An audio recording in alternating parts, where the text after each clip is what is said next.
We are not used to seeing fights depicted as they really are. We usually see them presented in a sportive way or choreographed for TV or the movies. Boxing, karate, and all the other striking arts are limited by rules that will stop the match because these sports do not offer any alternatives after the clinch.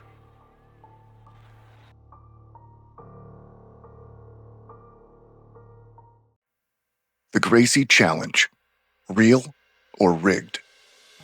Some argue that the Gracie family revolutionized martial arts with their unique style of jiu-jitsu, emphasizing ground fighting and leverage over strength and athleticism.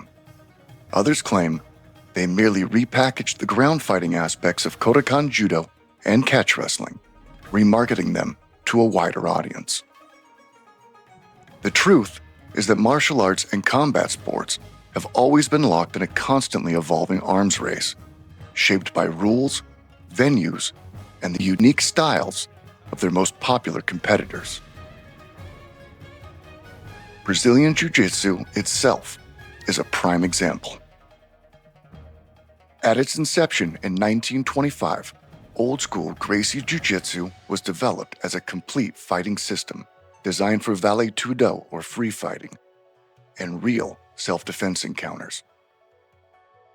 But in the modern era, most practitioners have shifted away from that raw realism in favor of sport competition, a format that often bears little resemblance to its once feared martial art.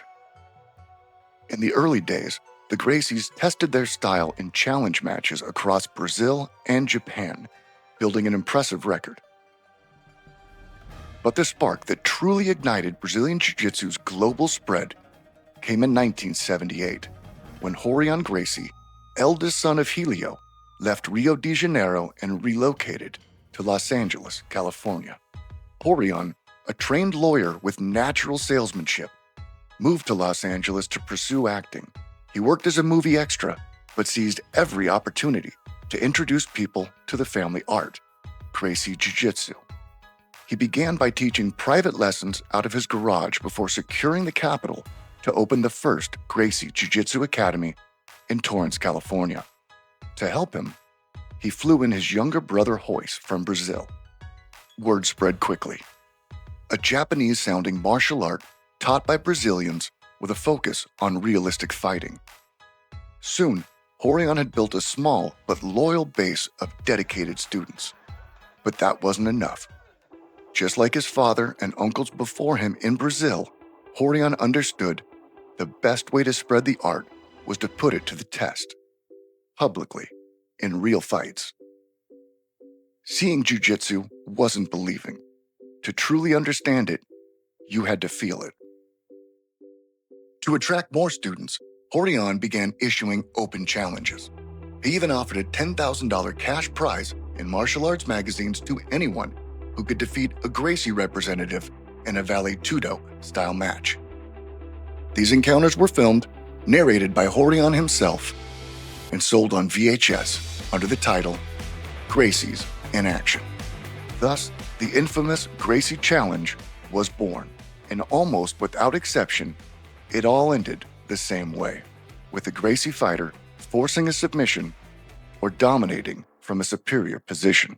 The victories were great for business, but more importantly, they planted the seed for what would become UFC 1, Rorion's grand vision to showcase Gracie Jiu-Jitsu to the entire world.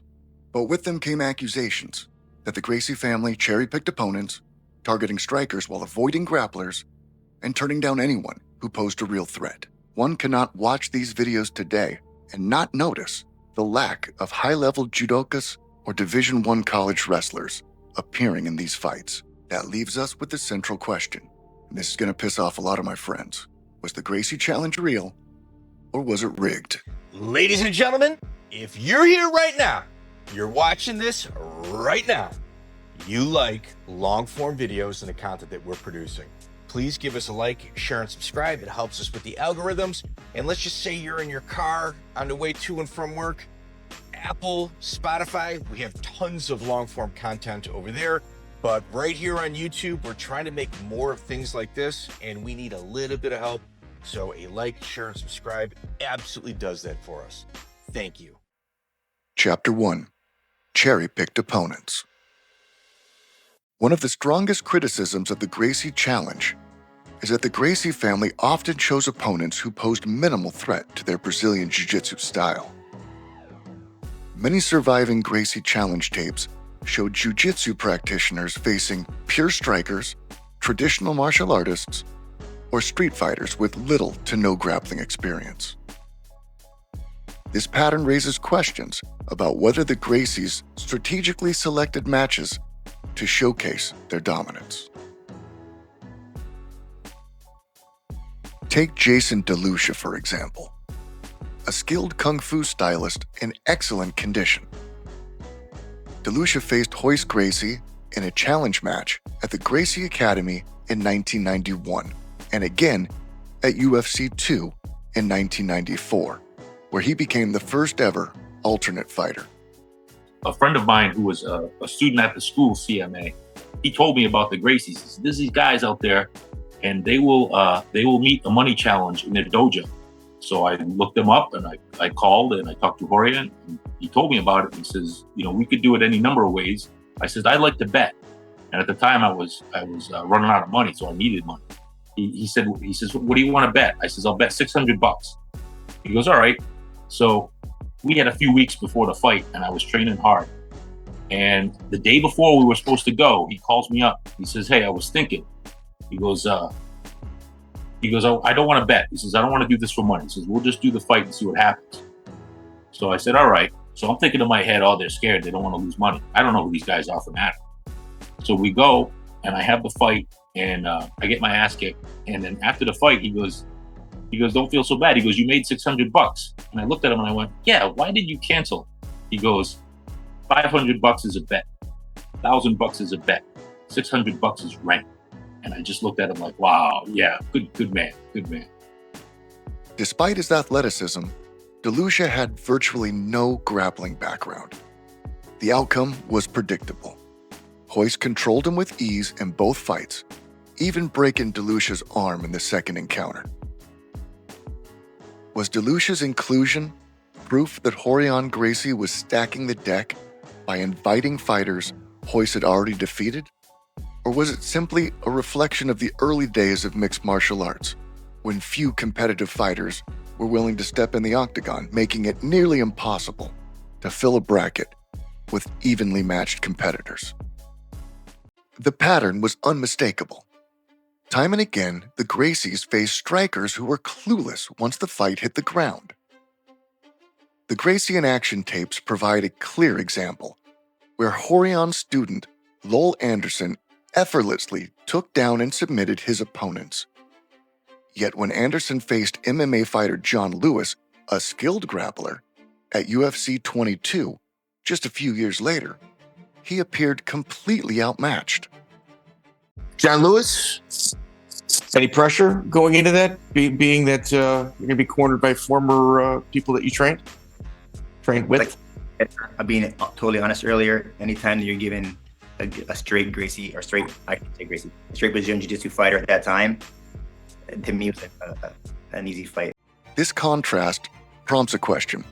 Did the level of competition rise dramatically in just a few years? Or were the early challenge match opponents simply unprepared for grappling? In 1986, Rorion Gracie fought Brazilian kickboxing champion Ralph Alegria in a Vale Tudo bout. Alegria was a formidable striker, but with no grappling training, he was helpless once Rorion closed the distance. Rorion even claimed Alegria greased himself to escape grips, but it didn't matter. Rorion clinched, took him down, and finished the fight with jiu-jitsu. Critics saw this as just another cherry-picked fight, designed to expose the weakness of striking alone. Defenders, however, argued it proved a key point. Every martial art needed a ground game to be effective. The Gracie Challenge didn't just expose flaws in other systems. It challenged an industry built on flashy demonstrations, untested techniques, and exaggerated claims. Some of these matchups bordered on comical. In one instance, Horion faced a Hapkido instructor who began the fight with a set of bizarre stretches and theatrical moves. From the outset, it was clear this was a mismatch, and the fight ended as expected, quickly and on the ground. The Gracies didn't limit their challenges to martial artists. They also took on untrained street fighters and even bodybuilders. Now, ironically, these brawlers sometimes posed a tougher challenge than the traditional stylists. A notable example is Pedro Sauer, a 150-pound Gracie Jiu-Jitsu black belt who faced Lance Batchelor, a 250-pound bodybuilder, local radio host, and former Mr. Utah. I know, and I say, all right, so that's what's going to happen. So we arranged, Horion and Grace negotiated the contract. There was a lot of talk about his, because he was a professional bodybuilder, he won some I guess he won some, I'm not sure, show or contest. He has some titles. And Horion was very worried about that. On paper, the size and strength disparity seemed insurmountable, but Sauer submitted Batchelor with relative ease. While Batchelor lacked formal fight training, the image of a smaller man defeating a muscle-bound giant was a powerful promotional tool. And one thing that not so many people know is that Lance Batchelor came to my school 30 days later. Oh, that's cool. That's very As a student or for As a revenge? student. This David vs. Goliath narrative became a Gracie trademark. A smaller, technically skilled jiu-jitsu fighter overcoming larger, untrained opponents. To the untrained eye, it was stunning. To those in the know, it was expected. The Gracies also targeted out-of-prime martial arts legends. In 1978, shortly after arriving in California, Horion clashed with Taekwondo Grandmaster He-Il Cho. Accounts vary. Horion claims he merely pointed out Cho's lack of ground fighting skills, while others say he tried to publicly humiliate him in front of his students.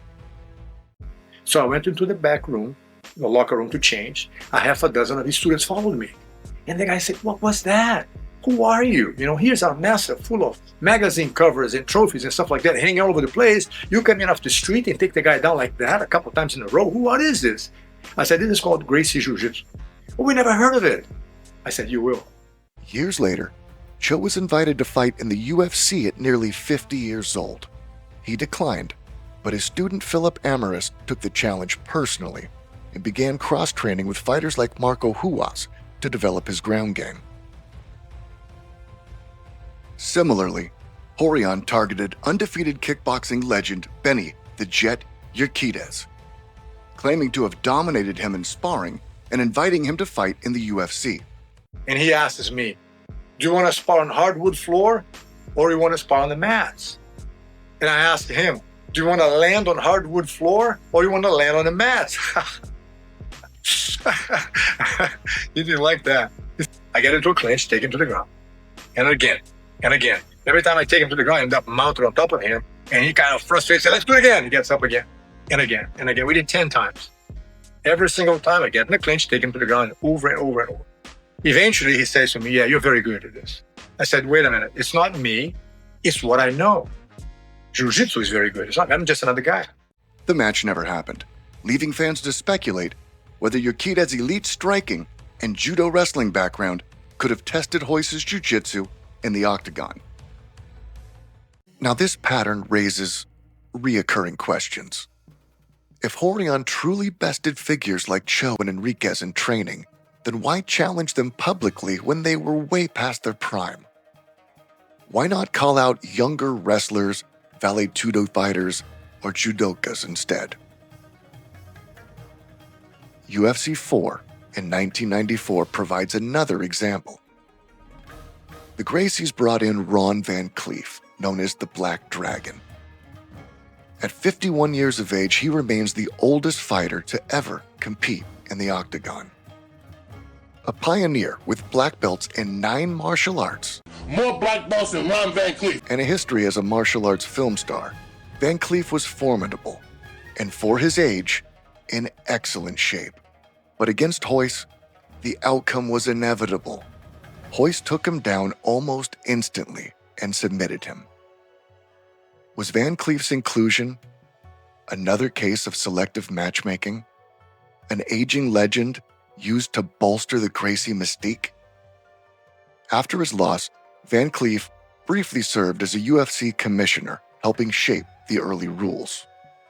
He was a hell of a martial artist, but had no business in the octagon in 1994.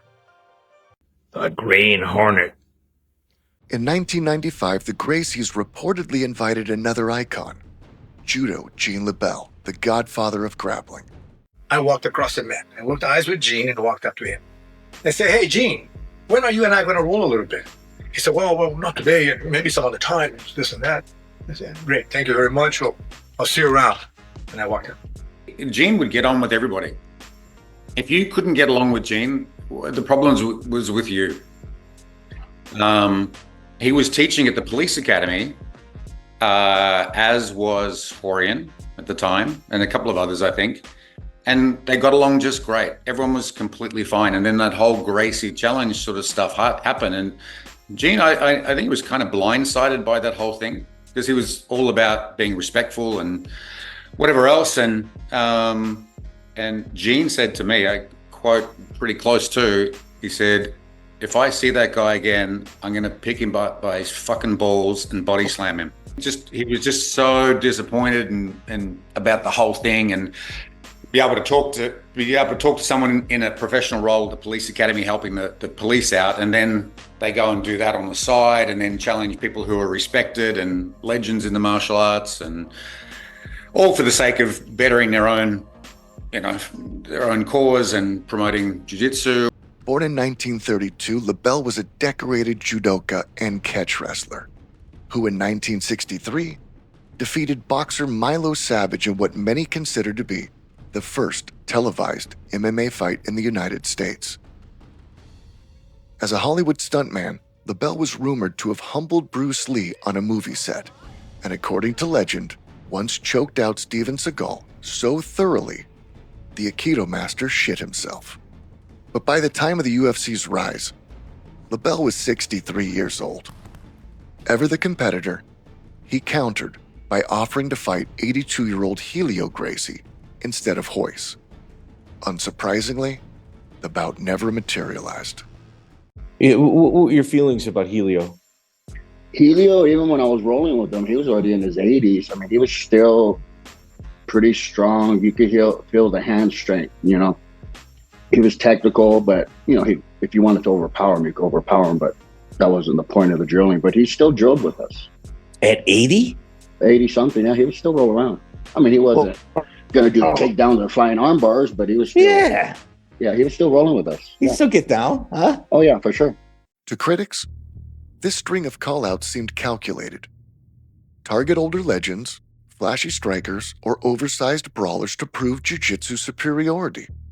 Supporters, however, argue the Gracies were simply taking on anyone willing to step up, and all to demonstrate the power of ground fighting. The truth likely lies in the gray area. Strategic matchmaking mixed with a genuine desire to prove their system's effectiveness.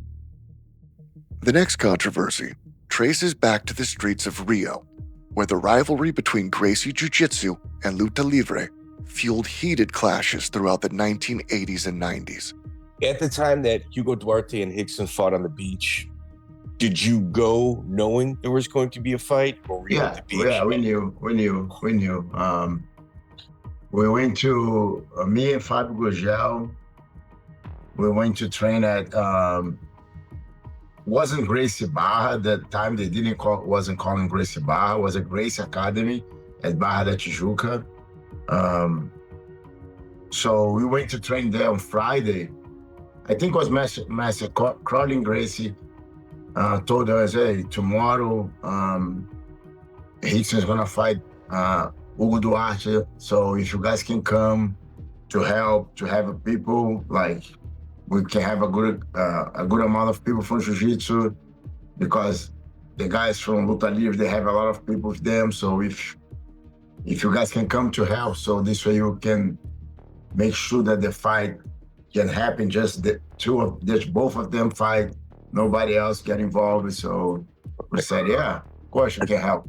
One of the most anticipated matchups was Rickson Gracie versus the king of the streets, Marco Ruas. Rickson claimed he confronted Ruas at his gym, where Ruas agreed to the fight, but requested 4 months to prepare. Ruas denies this, calling the story exaggerated. Ultimately, Rickson moved to the United States and the fight never happened. Ruas later debuted in the UFC, winning the UFC 7 tournament after Royce had left the organization. Many believe Ruas' striking and well-rounded skills could have challenged Rickson's ground dominance, leaving fans with another intriguing what-if scenario. In 1998, another elite striker stepped forward. At Pride FC 3 in Japan, Dutch kickboxer Bas Rutten, a well-rounded fighter with credible grappling skills, publicly challenged Rickson Gracie, who was then billing himself as the greatest fighter in the world. But Rickson declined, and the matchup became a hot topic on MMA forums, with fans debating who would have won and how they would have won. Bas Rutten later expressed regret that the fight never materialized. Rickson never explained his reason for avoiding the bout and retired from competition soon after, following the tragic loss of his son Rickson Gracie in 2001. In essence, the Gracies often faced opponents who played to their strengths. Strikers with no grappling skills, overmatched bodybuilders, or aging legends. Critics argue they selected fights they were certain to win, avoiding true challenges. Supporters counter that they faced the best opponents available, proving the superiority of their system. The reality likely blends both perspectives, a mix of calculated matchmaking and a mission to showcase jiu-jitsu's tremendous power. Chapter 2. UFC 1 was an infomercial for Gracie Jiu-Jitsu. One of the strongest criticisms of the Gracie Challenge is that UFC 1 held in 1993 was less a legitimate tournament and more a live infomercial for Gracie Jiu-Jitsu, an extension of their earlier challenge matches. Co-created by Rorion Gracie, the event gave the family significant control over the rules and the fighter selection. With no weight classes, no time limits, and minimum restrictions, the format heavily favored grappling over striking. Critics argue this was no coincidence, but a deliberate design to showcase jiu-jitsu's strengths while concealing its weaknesses. The choice of Royce Gracie as the family's representative, rather than Rickson, their most dominant fighter, fit the marketing strategy perfectly. Royce's smaller, less intimidating frame made victories seem even more dramatic. Oh, it would be more impressive and more of a for the brand, it would be better if the skinny, guy like Royce, who weighed about 155, 60 pounds, beat everybody instead of Rickson, who looks kind of muscular and like a fighter. That's what the rumor was. Reinforcing the narrative that technique could overcome size and strength. But the bracket was far from stacked with the best fighters available. With only one or two exceptions, it featured non-grapplers, almost guaranteeing Royce would drag them into unfamiliar territory on the mat. Commentator Bill Superfoot Wallace later revealed in an interview with Jesse Enkamp that the Gracies influenced matchups, bent rules, and even coached commentators on what to say.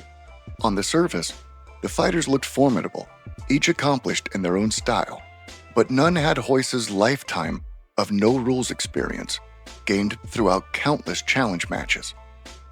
The sole exception was Ken Shamrock, who brought limited submission experience from Japan's Pancrase promotion. He looked the part, but his unfamiliarity with jiu-jitsu left him exposed. Even insiders saw UFC as a showcase. John Peretti, who later became the UFC matchmaker, dismissed it outright as a Gracie infomercial. It was a disgusting infomercial at best. But here's the thing that's so important. The guy, the lawyer, who represented Horian, who represented Hoist, was a member of my gym in New York City, Madison Avenue Muscle. This judo player was going to fight the great Hoist Gracie. Igor Zinoviev. Yes, sir. Yeah, that infomercial would have taken a pretty big U-turn at that point if that ever took place. And they had no idea. When he launched Battlecade Extreme Fighting in 1995, he prioritized balanced brackets. There, Brazilian jiu-jitsu fighters like Mario Sperry didn't always dominate. At Extreme Fighting 1, a Russian Sambo fighter, Igor Zinoviev, won the tournament, defeating Sperry in the final. Still, context matters. The Gracie brothers had trained their entire lives in submission fighting, while most opponents came from styles bound by restrictive rules. Against such fighters, jiu-jitsu's dominance was undeniable. And Royce's early UFC performance drove that message home. Yet Royce's later career raised questions. At UFC 3 in 1994, Kimo Leopoldo pushed him to exhaustion, forcing Royce to withdraw from his semifinal match against Harold Howard.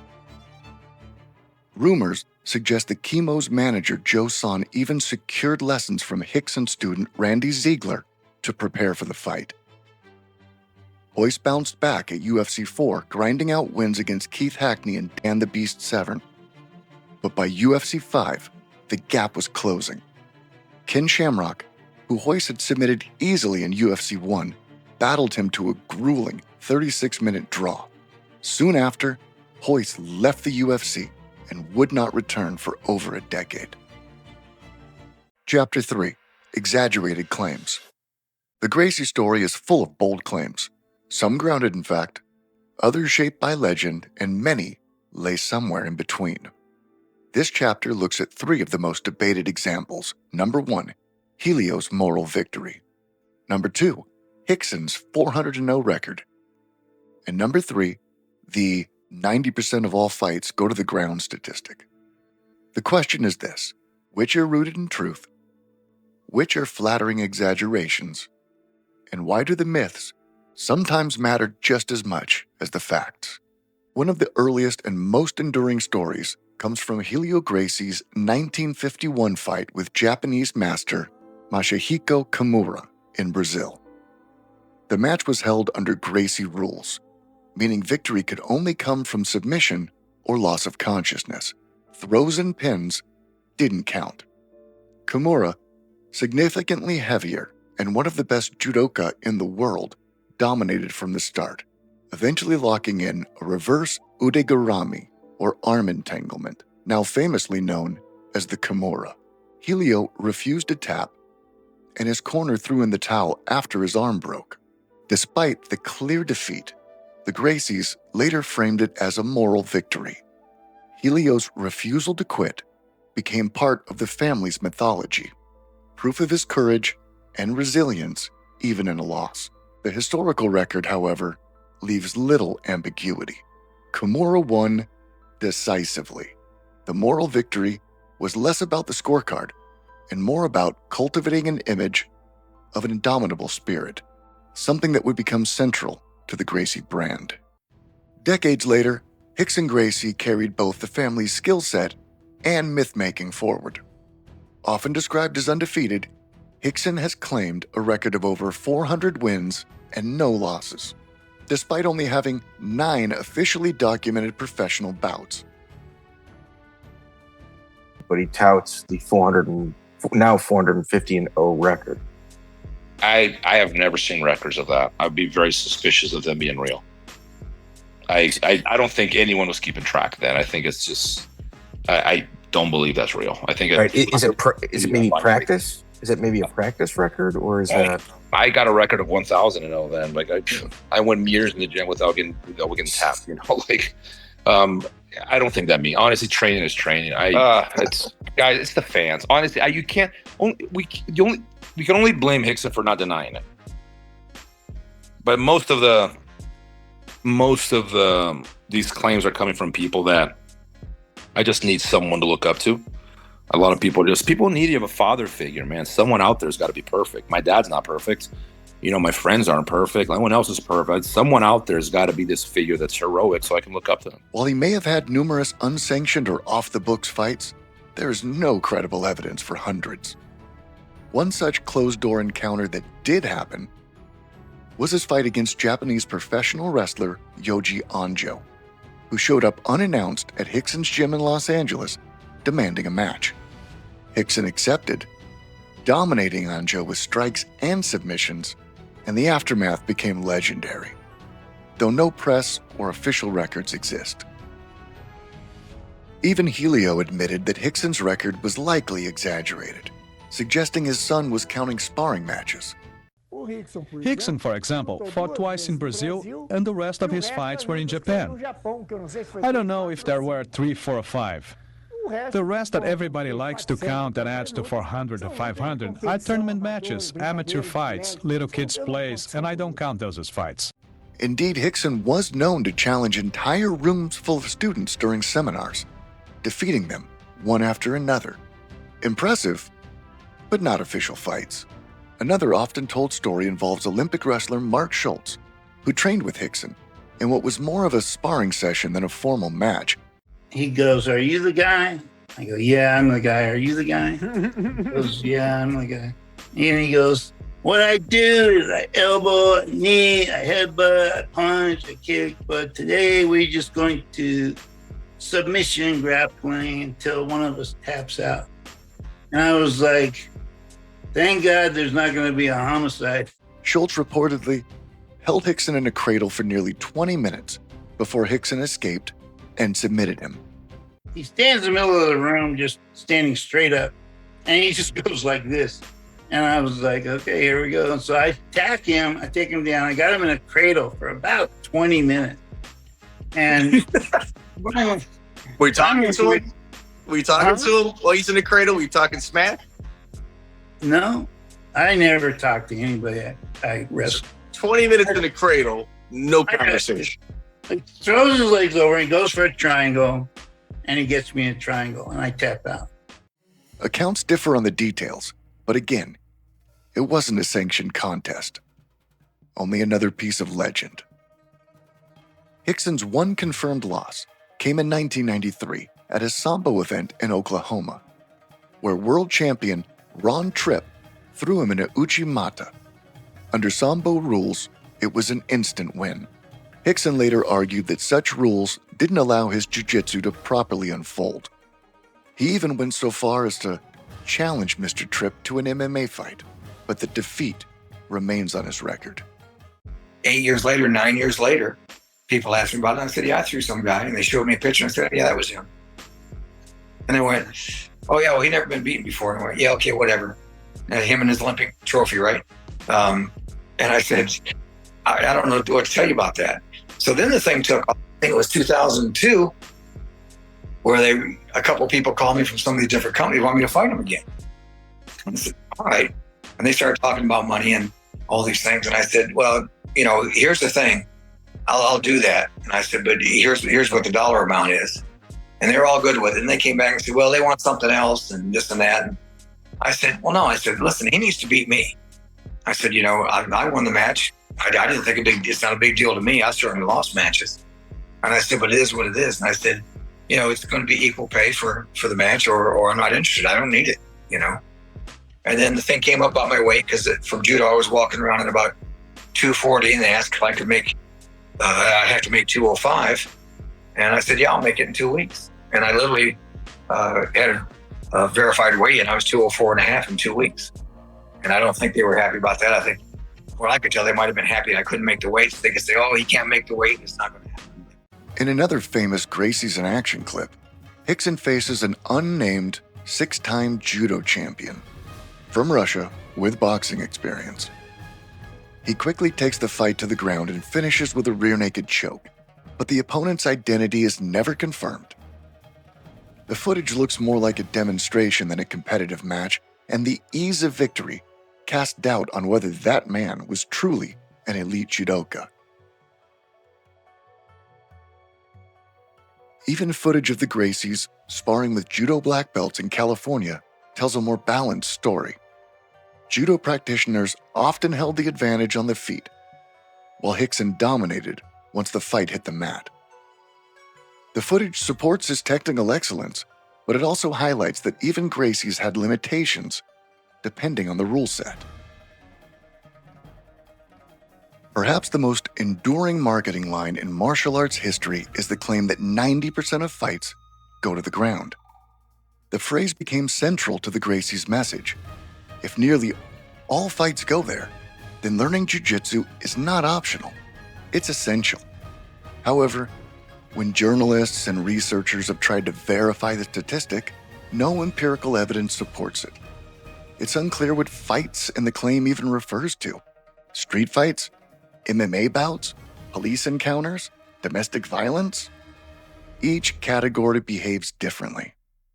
While many altercations can go to the ground, especially when one person clinches or loses balance, regulated MMA fights show far more variety.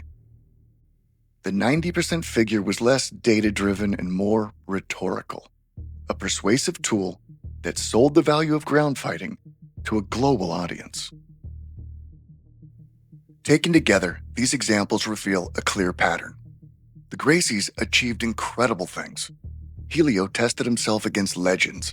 Rickson dominated opponents across decades, and their system revolutionized martial arts. But many of the boldest claims, the 400-0 record, the moral victory, the mysterious Russian champion, and the catchy statistics, they blended truth with myth, fact, and flair. These embellishments were not meaningless. They served a purpose. The myths helped to sell jiu-jitsu's philosophy to the world, framing the Gracies not just as fighters, but as symbols of perseverance and mastery. Whether every story holds up under scrutiny is almost beside the point. The legends inspired a generation and forever changed how martial arts were practiced and perceived.